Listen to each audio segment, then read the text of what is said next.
If you're trying to get a logo designed for your business, there's a mistake almost everyone makes, and it's not what you think.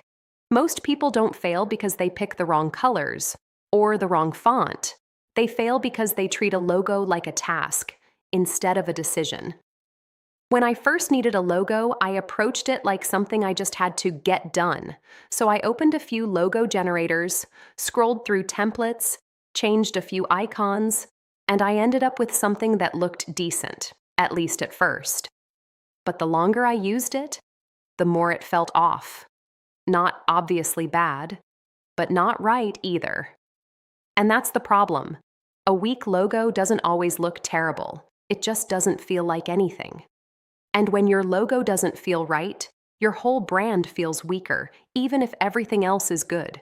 So I tried to fix it, tweaked the font, adjusted the spacing, changed colors.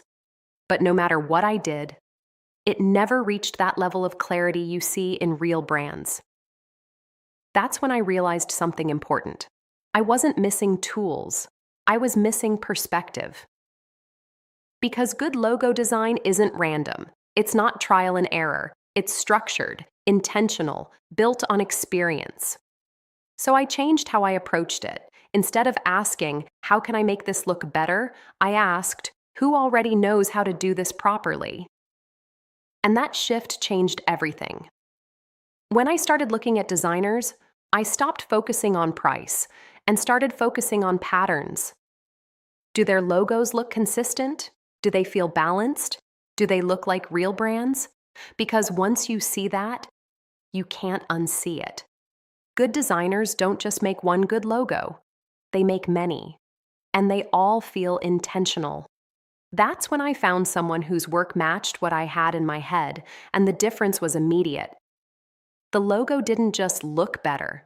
It felt right, clear, professional, like something people could trust.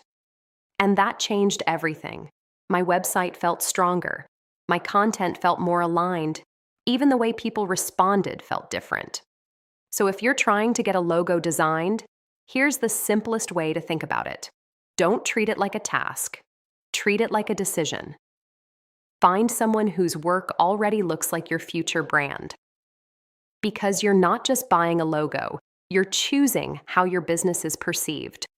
If you want to do what I did, I've linked where I found my designer below.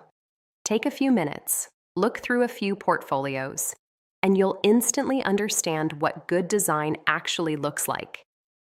And once you see it, you won't want to go back.